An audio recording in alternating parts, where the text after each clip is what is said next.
This is the story of you, the story that has shaped your day or maybe your entire life, where your story becomes our story, because without you there is no me, and no me without you. Tune in each week as we share stories of life, yours and mine. Each episode will feature a special guest who shares with us their own truth. Join us as we uncover just how unique and similar we all are. This is the story of you and of me. I'm Donna Politis, your host. Welcome to My Spoken Truth.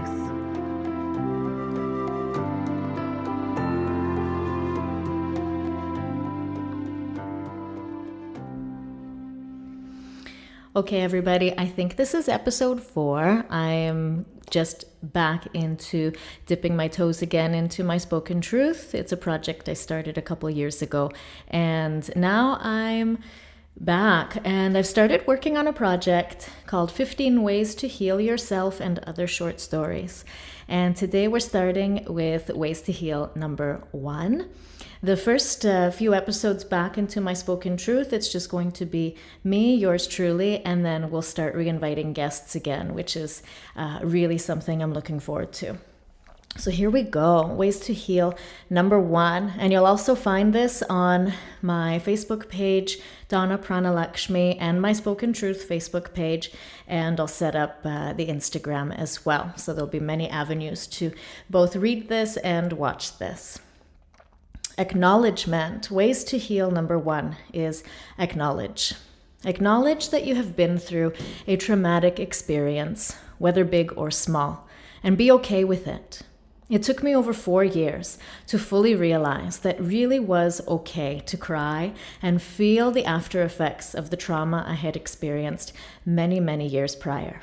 Not only did I realize that I had every right to cry and mourn, but that it needed no excuse, no explanation to anyone, not even to myself, and just an allowing for it to pass through.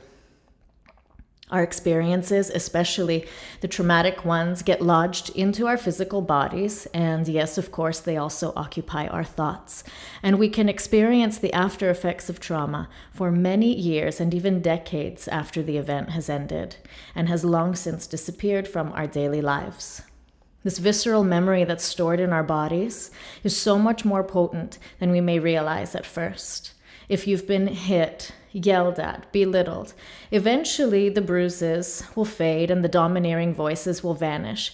But the felt sensory experience that was within you, that constricting of your belly, the folding in of your knees into fetal position, the closing of your throat to hold back the sobs, those physical, instinctual survival mechanisms, they activate something within you that without any work to heal would remain lodged within you for days, years, and even decades to come. When I was 29, I participated in my first ever retreat in Arizona with my then mentor, Amy Weintraub. She was the author of Yoga for Depression, is the author of Yoga for Depression. And at the time, she was offering a level 1 training to become a life force yoga practitioner. It was a 10-day intensive and the first time ever that I would be away from my toddler, in another country away from him, and finally I would be diving deeper into the therapeutic yoga practices that I so yearned to learn. It was one technique specifically that was done near the end of our retreat, when we had already had a chance to get comfortable with the surroundings and the 60 other retreat participants. This technique would unlock our traumas and finally set us free from the bondage that these locks had on our daily lives. Unconsciously, we had been living with the residue of past hurt and pain. We would habitually respond to situations with the memory of what we had been taught through our trauma. And by unlocking this held physical tension and blockage, we could then be free from the chains of these unwanted demons that had been imposed on us and within us. The task was simple, yet strenuous, and was based on methods developed by Dr. David Berceli. To exhaust our psoas, our hips, our quadriceps, our buttocks, our calves, and release them into a state of pure surrender, which would automatically induce shaking from within and allow an opening we could never have imagined. After the warm-ups, we took a pose that would then last at least 15 minutes, and this pose was the key to unlocking the trauma that was hiding within our muscular and cellular body. For some, stress of trauma causes to lose weight. Others might gain weight or fluctuate their weight constantly with every stressor or traumatic flashback that occurs, as a reminder that the fear and the memory of the fear still exist within the cellular self. Others still mask their pain with overspending, sex, alcohol, substance abuse, and other numbing activities that put a temporary end to the suffering. Accept that you have been through an emotionally tolling experience. This has been the key for me, acceptance. Accept that it has affected you and the way you have reacted to life's ripples and waves since then. Accept that there is hope. Accept that there is a chance to reclaim yourself. Accept the act of acceptance. To accept is to acknowledge that what has been our torment is simply our personal biographical list of events from which we will learn and grow from and because of. We acknowledge the hurt, the pain, the deceit, and all the other ways this suffering has manifested itself. And as we acknowledge this as part of our past, we immediately become in tune with the present. We step beyond the bounds of fear. We take hold of the reins of our life, and we emit a sense of reasoning and invitation for light and expansion on a subject that could have consumed us.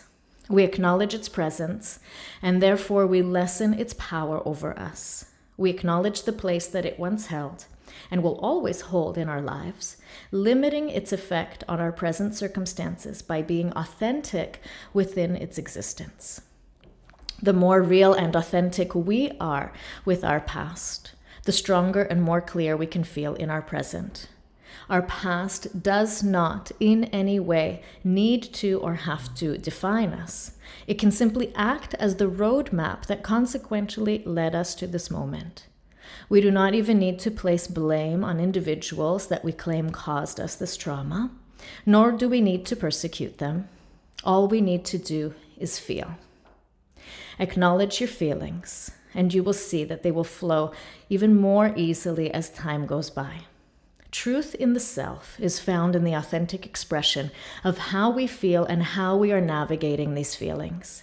The more present we are, without attaching to storylines, events, people, fears, projections, that presence releases us from any stronghold an emotion or memory has had on us and will liberate us from it. To acknowledge is to accept. It is to liberate and to be free. And that freedom tastes sweet. It tastes like childlike innocence, giggles, belly laughter, ice cream, lovemaking, kisses, balloons, and all of life's joys. Love yourself enough to acknowledge the trauma and then let it go. Love yourself enough to feel all feelings and then to let them flow. Love yourself enough to ride the waves of emotion and then surrender. Love yourself enough to simply be. This is Ways to Heal number 1, Acknowledge. And I'm your host, Donna Politis of My Spoken Truth, and I am thrilled to be back.